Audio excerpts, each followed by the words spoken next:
Tonight, we have three very special guests. First is Jeanetta Laurence, who is the Associate Director of Royal Ballet. Good evening. Yeah. Kevin O'Hare, Director of Royal Ballet. Good evening. And Martin Yates, who is Conductor and Orchestrator of Don Quixote. Hello.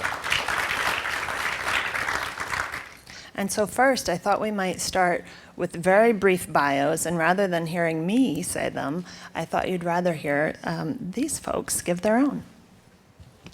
I got to start then. Looking at you. Oh, no. I'm Martin, and as I just said, I'm a conductor, and I've been around a bit, a lot. And I've had a very busy career with the Royal Ballet in the last 12, 13 years, something like that. And prior to that, it was, and still, I conduct a lot of opera and a lot of symphony concerts, and I orchestrated Don Q and Manon, and I'm orchestrating the new Carmen for the Royal Ballet. Among many others. Among many others, yes, yeah. And then you began your conducting career at the Israeli National Opera. You want more? Yes, yes. I started conducting at the Israeli National Opera. I originally was a composer, but a conductor saw me conducting my own music and told me the music was rubbish, but I was quite a good conductor. So I switched to conducting, and I've never looked back. Great, thank you. Shall I go next? So my name's Kevin O'Hare. I'm the director of the company. This is the end of my third season as director. A long time ago, I was a dancer. I actually went to the Royal Ballet School at the age of 11 and went through what we call White Lodge, which is the lower school, and then the upper school, and then joined the Sadler's Wells Ballet, Royal Ballet, a long time ago, and danced there until it became the Birmingham Royal Ballet, and I danced there as a principal dancer.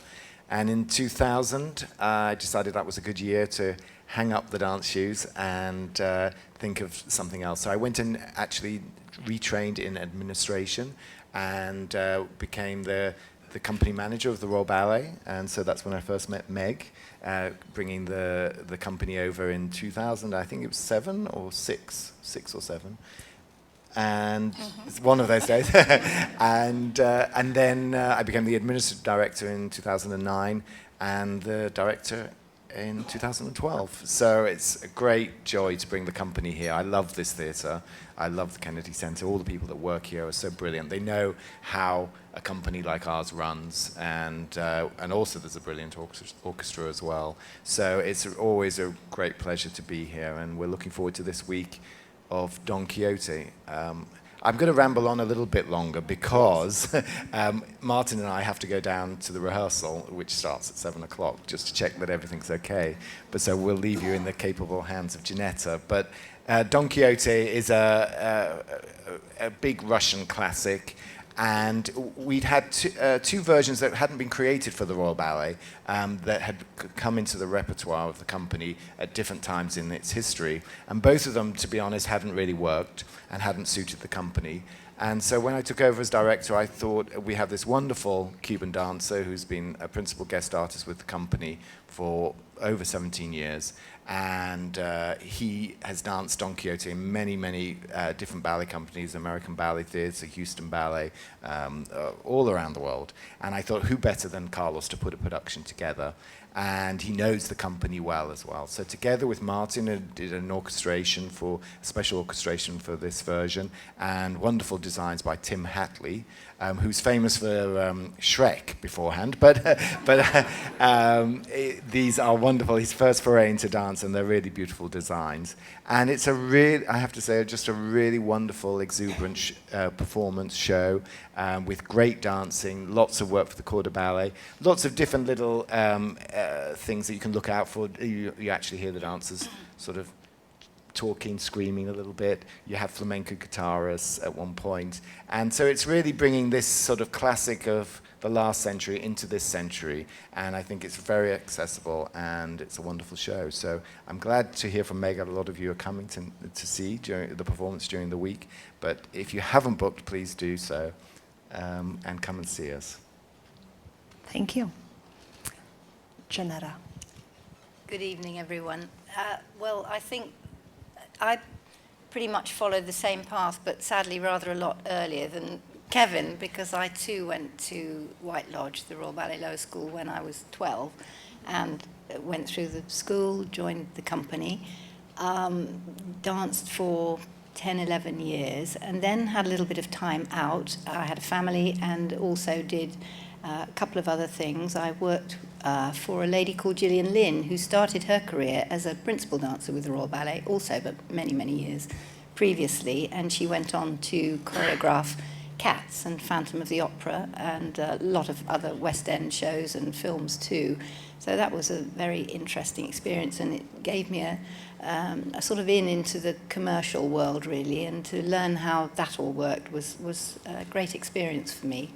And then about 25 years ago now, I came back to the Royal Ballet as part of the management team, and that's where I've been ever since. And I would like to mention, one of the things that's so important in the world of ballet is history. And I think you all know that in music we have scores, and in dance we don't have scores, and we really rely on the knowledge and history of those who have danced particular roles before us. Jeanetta, who has had an absolutely tremendous career, is towards the end of her career with the Royal Ballet. And so I'm actually retiring at the end of the current season, which is only 3 weeks away. So it's extraordinary. Thank you. Thank you. We're very sorry to see Jeanetta go, because for me she's been an amazing support with for me taking over this job of running this big company. But it's been lovely to have the opportunity to really celebrate all she does, because she always does it in a very quiet way behind the scenes and not really doing that, really. So it's really lovely to have been able to celebrate it. And it is true what Meg says about the company. We do have a lot of history. We're relatively young compared to the Bolshoi Ballet or the Mariinsky companies that were now around 82 years, I think, 80-something years. Are we that it old? was the 30s. No, You go back to the 30s. Yeah, we started in the 31. 30s. Yeah, But not quite that old. we started, Ninette de Valois started the company and wanted to create a British ballet company. And actually during the war, we did a lot of performances traveling around the country, and that sort of really created a great atmosphere for and a want to see ballet around the country. And then it was actually when we went to America for the first time, I think in 1948, I think, and we performed at the Old Met in New York, and that really cemented the reputation of the Royal Ballet. We had this huge success with the Sleeping Beauty. A fairly unknown dancer called Margot Fontaine was dancing the lead. And really, it was one of those moments in time. And from then on, the company used to tour a lot to America. I was just saying to Meg, I saw there's a wonderful poster upstairs, saying that we were there in 1973, for 3 weeks only, and all those names, Fontaine and Nureyev and Antoinette Sibley, Anthony Dowell. So all these people are part of our history, and we're lucky enough to continue bringing those people that are still with us, people like Anthony Dowell, come and coach, Antoinette Sibley, and we want to pass that down through the generations, but at the same time creating new ballets for this generation. So things like the new production of Don Quixote is very important for the company, and we're also continuing to push forward with new work, and so we've just had a great success with a ballet, The Winter's Tale, which I think is coming here. Sadly, we're not bringing it to you, but it's a co-production with the National Ballet of Canada, and we premiered it last year, and it's a wonderful piece choreographed by Christopher Wheeldon, who's just had this great success in New York with American in Paris. And Christopher's an associate artist of the Royal Ballet, and we're thrilled. I'll start singing now. I think that means our rehearsal starting in a minute. So I would, after you've come to see Don Quixote, do come and see The Winter's Tale. I think Martin and I are going to have to leave you, but we'll promise we'll get a good show together for tomorrow night. We will. We have a stage rehearsal now, which they need to Can I just ask you one question? As you approached the orchestration, the original score is Minkus, but you reorchestrated this, which is unusual because most of the orchestrations that we have for Don Quixote are always the same. Do you want to just tell a little bit about the work that you did on this this evening? I will, but I have to start by saying that everybody says they've got the original Minkus, and nobody has, because it's missing. And it has been probably for about 100 years. So the one that everybody, or the ones that everybody plays, John Larchbury's version is one that is done quite a lot, which was done originally for Nureyev, I think. Yeah. And then there's a cobbled together one that came from Moscow, which is, I think, the one that you play. But it's mostly by rehearsal pianists and certainly not Minkus's own orchestration. Minkus was a composer who spent his early life, he was born in Vienna, everybody thinks he's Russian, he's not, he was Viennese. He then spent the rest of a big chunk of his life in Paris before even ending up anywhere near Russia. So the whole sound of Minkus is actually much more akin to Offenbach and Johann Strauss than it is to Tchaikovsky. And so when we hear Minkus, when Carlos asked me to do it, I said to him, I really would like to go back to the fact that this chap was born in Vienna and spent a lot of his formative years as a composer in Paris. And so that was my approach to it, really, to try and clean it up and go back to what he would have written at that time, which is certainly not the big, heavy, warhorse type music that we've become used to with poor old Minkus, because he's really been treated a bit badly in the past, so we just try to clean it up. That's what I was doing. And are there any particular parts in the score that you want to point out and tell people to look out for when they watch the performance? Well, the bit that seemed to come in for the most amusement, but then everybody seemed to think it really fitted rather well, was, as Kevin alluded to, the flamenco guitars. And these four hapless guitarists suddenly arrive on stage, and you think, my goodness, what's that? But within seconds, you're kind of transported into their world, and you do realize that it enhances the music of Minkus. I mean, I used his tunes, I just did them in a sort of flamenco way. And that's kind of fun to look out for. And there's lots of bits from other ballets, that appear in Don Quixote. Little bits here and there that you'll know straight away and think, I didn't know that was in this one. Well, that's because it's in another one and another one. Minkus was interesting. He was the original Eine kleine trunk music composer.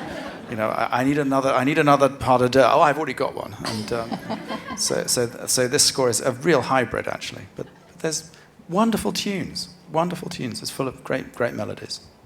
Great. I think we better go. Thank you both Thank very, you all very very much. much. Thank you. See you later.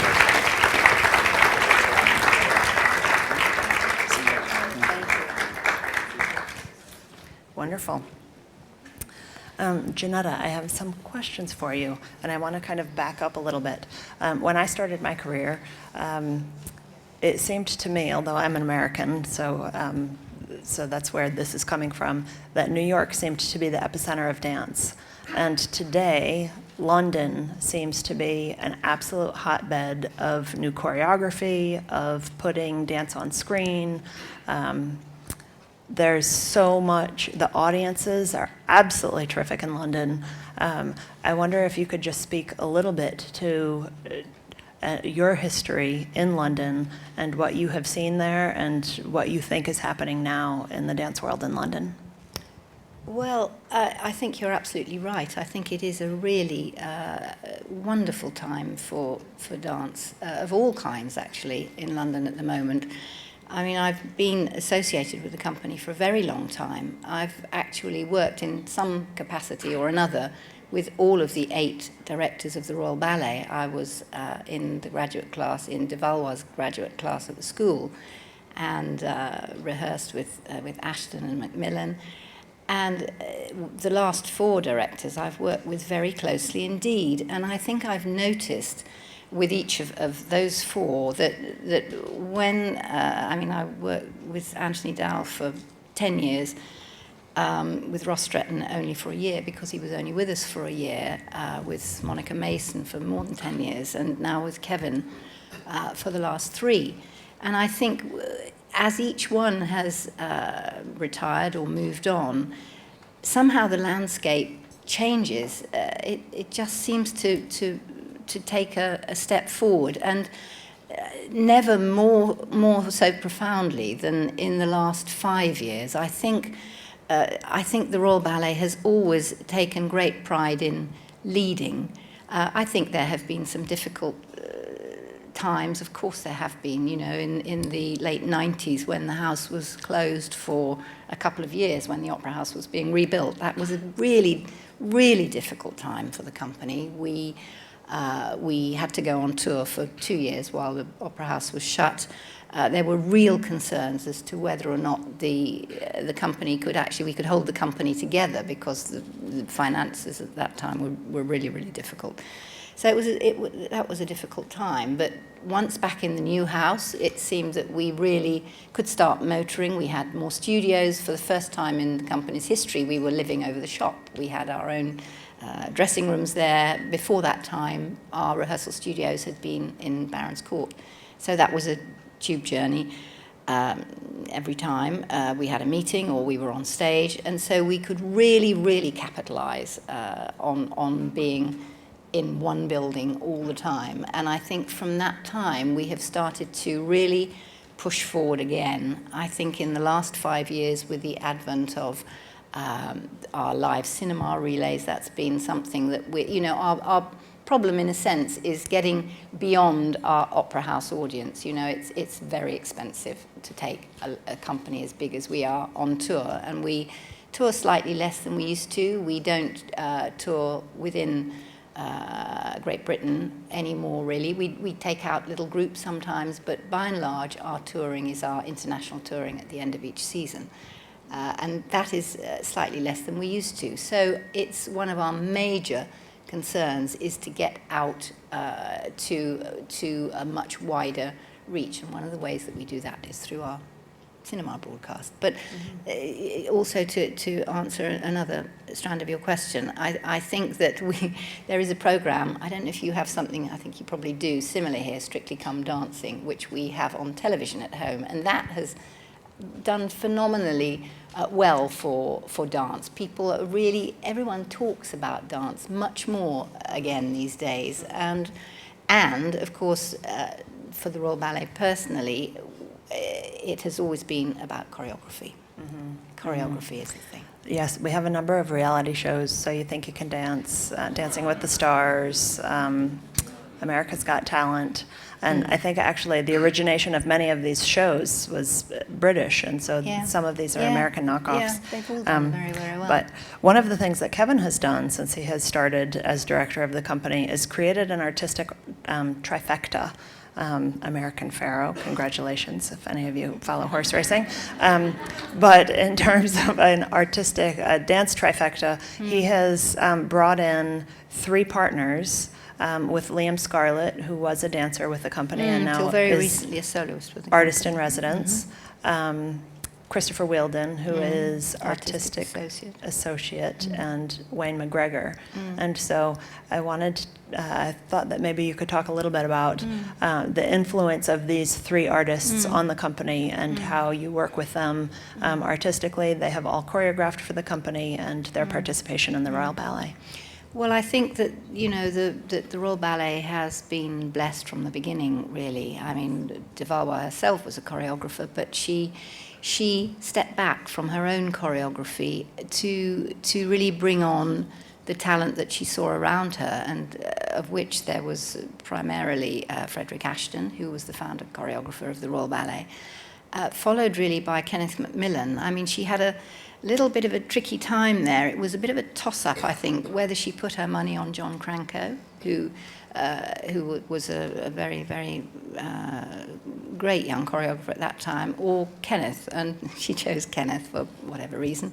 And John went off to Stuttgart and became director of Stuttgart Ballet. But we were fortunate, the Royal Ballet, to have those 2 giants of 20th century choreography, Ashton and Macmillan, who really set the seal of the company's reputation in its early days. And, you know, all through the following years, I think one is constantly looking for choreographic talent, because without choreographic talent, however great the dancers are, you're never going to really push the boundaries of the art form.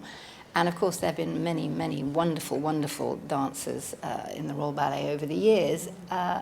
there have been far fewer choreographers because it's much tougher to find a world-class choreographer than it is to find a world-class dancer.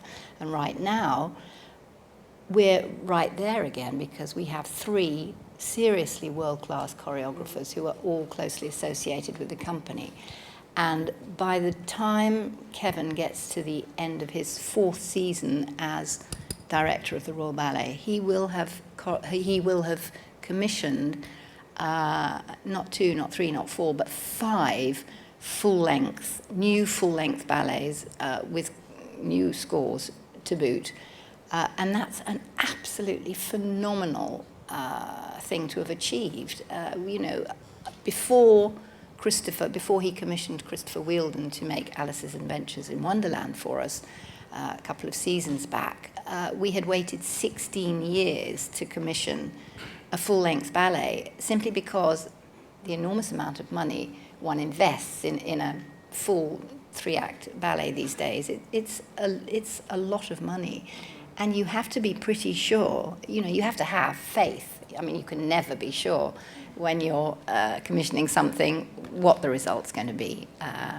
You cannot be. But it was great to be able to do that. I want to read, in the past year in the New York Times, there was an article, it may have been a review actually, and Christopher Wheeldon was one of the choreographers that was being referred to. But just to quote, "The 21st century ballet is in better hands than we ever dare hoped in the year 2000." And I absolutely agree. Well, I think it's true, and I think that when Monica Mason, Dame Monica Mason, was director before Kevin succeeded her, she did a very, very brave thing, and she appointed Wayne McGregor as resident choreographer for the company. Wayne has never trained classically at all. He's a contemporary dancer, or was himself, but he is so much more than a choreographer, and she saw that in him. He really, he's a real leader. He's an innovator. He's seriously an innovator, and he has enthused so many of the younger dancers, and also enthused them to go on and try and choreograph, even if they felt they really, really weren't sure that they could or even wanted to.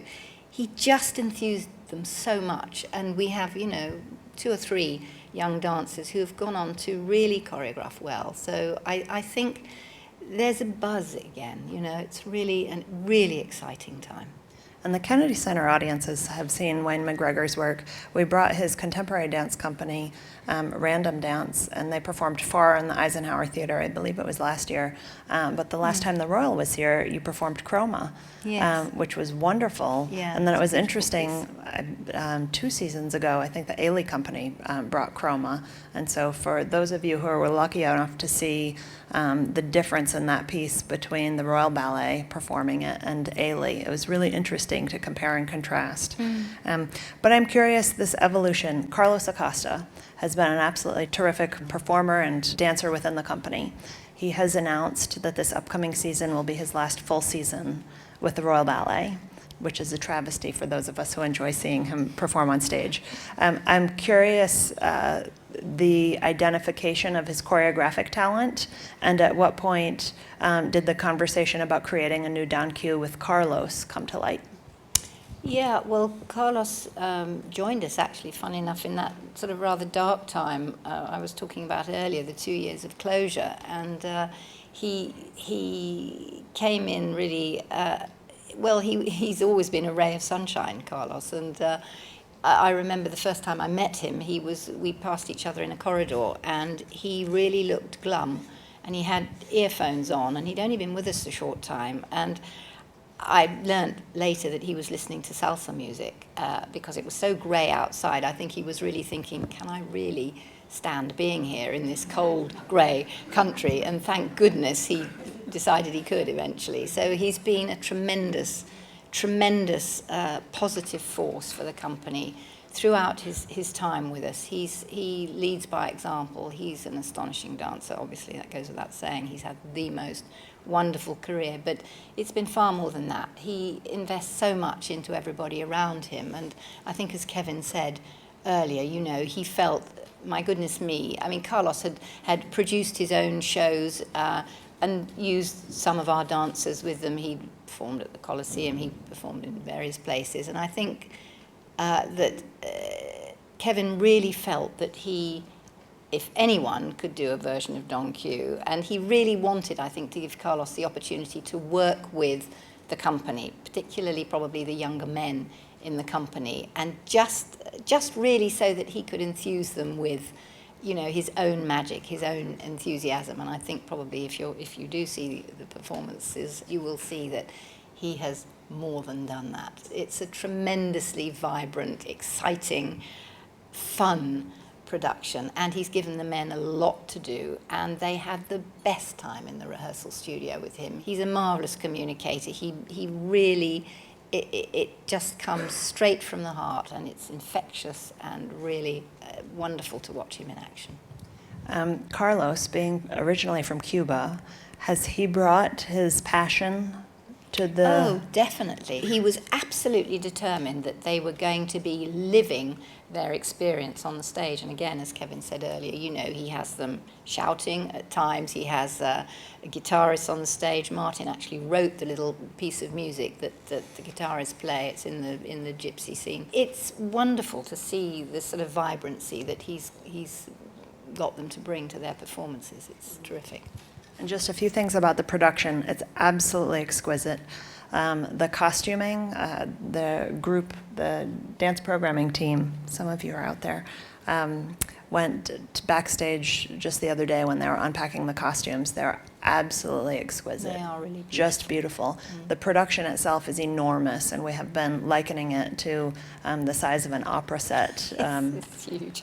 It's extraordinary. And so the designers that were pulled together in the lighting design, obviously no orchestration, it's a terrific group of artistry that has put this production together. They were a fantastic creative team, and we'd never worked with Tim before, Tim Hatley, the designer, and I think that's what Carlos inspires, you know, tremendous collaboration. He absolutely brings people into him. It was the most harmonious time. It was a huge deal for Carlos. You know, it was really his first 3-act major production, and you sort of wouldn't have known it in a way. It just worked so well. I think, you know, that his talents, because of course he's a published author now too, there are no limits to what this man can do, and throughout he remains, you know, the Carlos that joined us all those years ago. He's a tremendous guy.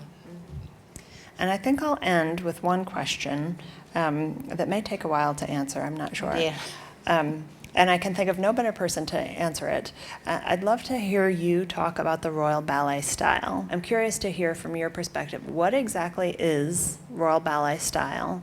Is it something that is only historical and only important to critics, or is it something that is living and breathing today and that can be identified in the dancers that we will see on stage this week? That is a really difficult question.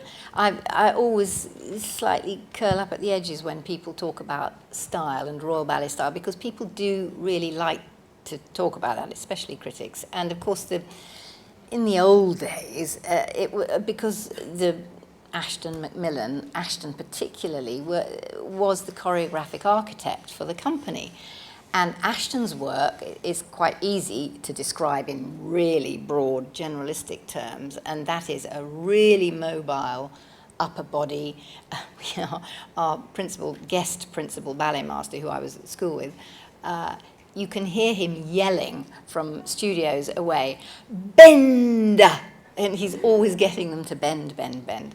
But from the waist down, the footwork, Ashton's footwork, was incredibly intricate. So really articulate feet. So really soft, pliable upper body, really staccato, articulated feet. That was known as Royal Ballet style. Well, we've moved on a long way since Ashton and Macmillan. We still perform them all the time. I think particularly Ashton presents the biggest challenge for dancers of today. The speed of the footwork is really tough. dancers really enjoy dancing Ashton. They love dancing Macmillan. But of course, there are many, many, many more styles now. You know, the hypermobility of McGregor. We have other contemporary choreographers that work with us. So the dancers actually have to span many disciplines. And of course, half the company, I mean, varies all the time. Obviously, roughly half are British, roughly half come from maybe 18 different nationalities. You know, we are an international company. Of course, you can't just have a whole group of people who are disparate. We're very, very much not that. But I think to really talk about Royal Ballet style as it was, that it's now become something different. I think we are very still, this thing that is still very predominant is that everyone who is on the stage is believing what they are doing, who they are at any one time. I mean, we are a company that's really based in the narrative. You know, we perform a lot of narrative ballets. Of course, we perform ballets that are non-narrative, that are purely dance. But even when it's purely dance, people have to really think about the style, the emotion, the mood of what they're performing. And that, I think, gives the Royal Ballet its homogeneous quality. They have all got to be drawn right into whatever it is that they are performing at that time. As you will see in Don Quixote, you know, they're in there and they're really in that Spanish village, or they're really in a dream world. They are in that place. So I think the Royal Ballet style is 100% commitment to whatever style of choreography you're doing at that time. It's discipline, it's passion, it's commitment, it's artistry. Above everything else, it's artistry, and that to me is Royal Ballet style. Well, thank you so much, Jeanetta. Great pleasure.